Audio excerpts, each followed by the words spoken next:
Effective frequency. In advertising, the effective frequency is the number of times a person must be exposed to an advertising message before a response is made and before exposure is considered wasteful. The subject on effective frequency is quite controversial. Many people have their own definition on what this word means. There are also numerous studies with their own theories or models as to what the correct number is for effective frequency. Various meanings. There are several definitions of effective frequency. The following are some key examples. Models/theories. Ebbinghaus. In 1879–80, Hermann Ebbinghaus conducted research on higher mental processes. He replicated the entire procedure in 1883–4. Ebbinghaus methods achieved a remarkable set of results. He was the first to describe the shape of the learning curve. He reported that the time required to memorize an average nonsense syllable increases sharply as the number of syllables increases. He discovered that distributing learning trials over time is more effective in memorizing nonsense syllables than massing practice into a single session, and he noted that continuing to practice material after the learning criterion has been reached enhances retention.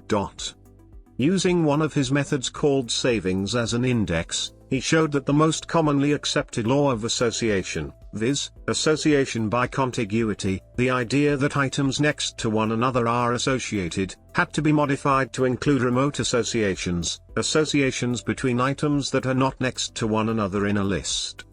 He was the first to describe primacy and recency effects, the fact that early and late items in a list are more likely to be recalled than middle items, and to report that even a small amount of initial practice, far below that required for retention, can lead to savings at relearning.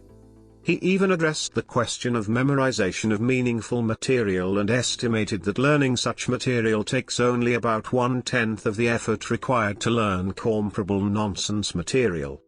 This learning curve research has been used to help researchers study advertising message retention. Thomas Smith.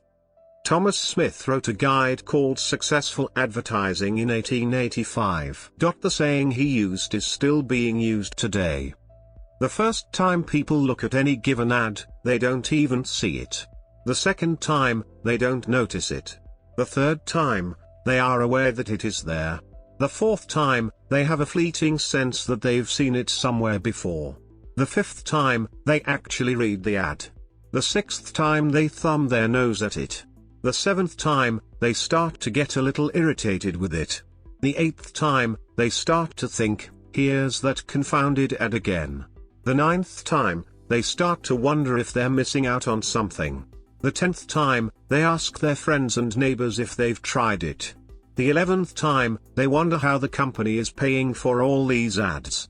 The 12th time, they start to think that it must be a good product. The 13th time, they start to feel the product has value.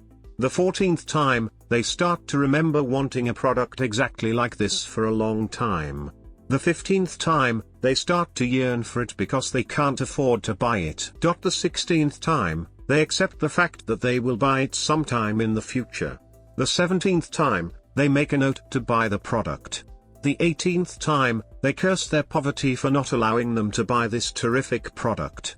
The 19th time, they count their money very carefully. The 20th time prospects see the ad, they buy what is offering. Herbert E. Krugman. Herbert E. Krugman wrote Why 3 Exposures May Be Enough while he was employed at General Electric. His theory has been adopted and widely used in the advertising arena. The following statement encapsulates his theory: let me try to explain the special qualities of 1, 2 and 3 exposures. I stop at 3 because, as you shall see, there is no such thing as a 4th exposure psychologically, rather 4s, 5s, etc., are repeats of the 3rd exposure effect. Exposure number 1 is a what is it? Type of response. Anything new or novel, no matter how uninteresting, on 2nd exposure has to elicit some response the first time. If only to discard the object as of no further interest, the 2nd exposure response is what of it? Whether or not has personal relevance. By the 3rd exposure the viewer knows he's been through his what is its and what of its. And the 3rd, then, becomes the true reminder. The importance of this view is that it positions advertising as powerful only when the viewer is interested in the. Secondly, it positions the viewer as reacting to the commercial very quickly when the proper time comes round. There is a myth in the advertising world that viewers will forget your message if you don't repeat your advertising often enough. It is this myth that supports many large advertising expenditures. I would rather say the public comes closer to forgetting nothing they have seen on TV. They just put it out of their minds until and unless it has some use, and the response to the commercial continues. According to Krugman, there are only 3 levels of exposure in psychological, not media, terms: curiosity, recognition and decision. Resources. The following is a list of articles and books on the subject of various theories and models of advertising. Books. Articles.